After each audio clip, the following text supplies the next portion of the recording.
হতাশ হওয়ার জন্য আপনাকে অন্তত কিছু প্র্যাকটিক্যাল জায়গা দেখতে হবে যে যেখানে আপনি আর কোনো কিছু করতে পারবেন না। আমি অনেক কিছু করার সুযোগ দেখি, কিন্তু মানুষ মানে কেউ করছেন না।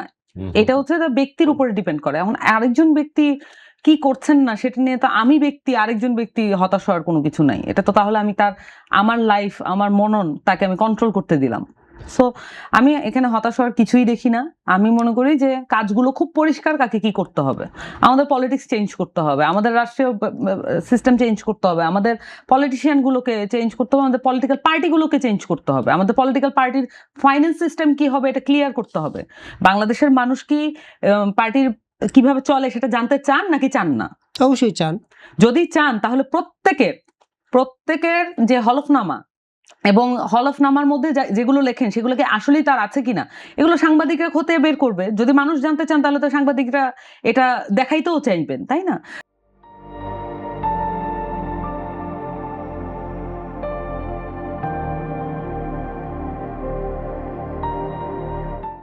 তো এগুলো সবকিছুই করা সম্ভব, কিন্তু আমি মনে করি যে এখানে সদিচ্ছার অভাব আছে। এখানে আমরা পরিবর্তনের জন্য তো জুলাইতে লড়াই করেছি, সেই পরিবর্তনটুকু কি আমরা এই অন্তর্বর্তীকালীন সরকারের জুলাই যোদ্ধারাও তো সরকারে ছিল, বিভিন্ন গুরুত্বপূর্ণ দায়িত্বে ছিল, সেই পরিবর্তনটুকু আপনি কি পেয়েছেন? আমি আপনাকে বলি, কোনো একটি সিঙ্গেল জায়গা থেকে আপনি এটাকে ভাবলে এটা কাজ করবে না। যেমন একটি সিঙ্গেল মন্ত্রণালয়, একটি সিঙ্গেল সচিবালয়, একটি শুধুমাত্র জুডিশিয়ারি, শুধুমাত্র পলিটিক্যাল পার্টি, আপনি কোথাও এক জায়গা থেকে এটাকে পরিবর্তন করে এটাকে স্থায়ী করতে পারবেন না। আপনি এক জায়গা থেকে পরিবর্তন করবেন, অন্য জায়গা থেকে চাপ প্রয়োগ করা হবে। এবং আরেকটা জিনিস আপনাকে বলি, আপনি বলছিলেন না যে দুর্নীতি এখনো 25 সালেও হয়েছে, মানে 25 সালেরটাই তো টিআইবি বলছে। তাহলে এই দুর্নীতি করার সবচাইতে বড় জায়গা কোনটা? সচিবালয়। সচিবালয়ের যে সচিব, সবাই কি পরিবর্তন হয়েছে? সচিবরা তো আছেন। তাহলে আমাদের যে আমলাতন্ত্র কিভাবে চলবে, কোন বিধি মোতাবেক চলবে, এই আমলাতন্ত্রের যারা আমলারা আছেন তাদেরকে আমরা কিভাবে জবাবদিহিতার আওতায়, তারা তো কোনোদিনও জবাবদিহিতার আওতায় আসেন না। আমেরিকার উদাহরণটা যখন আসলো, কিন্তু আমেরিকার যারা সরকারি চাকরিজীবী এবং বিশেষ করে এসব রাষ্ট্রীয় প্রতিষ্ঠানে, তারা তো নিয়মিত সিনেটের কাছে জবাবদিহিতা করছেন। করাপশনের জন্য কি শুধুমাত্র আমলারাই দায়ী?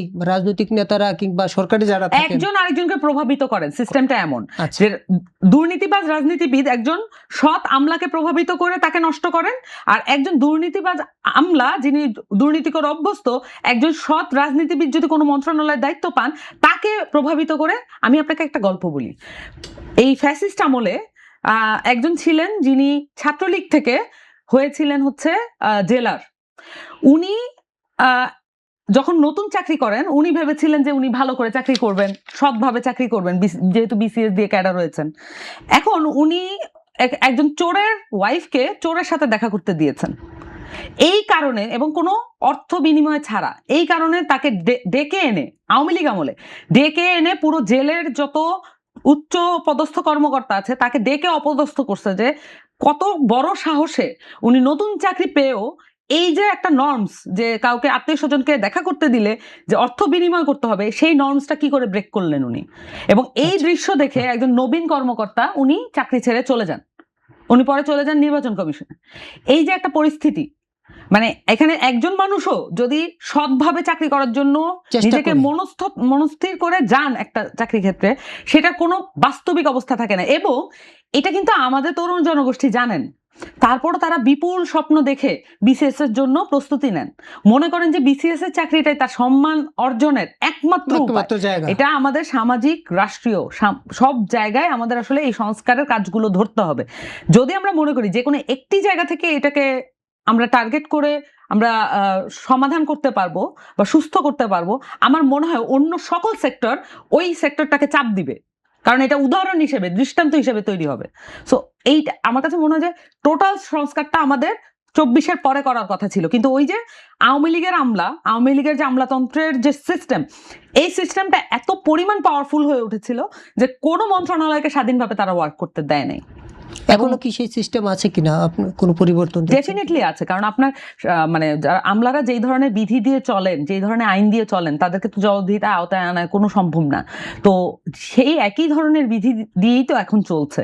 তাহলে তারা যা করেছেন, তারা জীবনে তাদের চাকরি জীবনে 5 বছর পর পর বা একটা সময়কালীন ধরেন 3 বছর পর পর তারা যদি জবাবদিহিতার আওতায় না আসেন, একজন সচিব যার বেতন তিনি নবম গ্রেডে চাকরি করেন, তিনি কিভাবে একটি ফ্ল্যাটের মালিক হন? এই বেতন তো উনি পান না।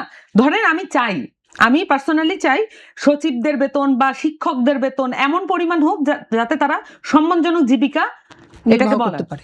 কিন্তু তার মানে তো এই না যে ফ্ল্যাট কেনার ওই সম্মানজনক জীবিকা আপনি অন্যজনের সম্মান কেড়ে নিয়ে, মানে ঘুষ দুর্নীতি লেনদেন করে আপনি নিজের ফ্ল্যাটকে সুনিশ্চিত করবেন, কিংবা পুরো সেক্টরকে আপনি কলঙ্কিত করবেন। রাইট।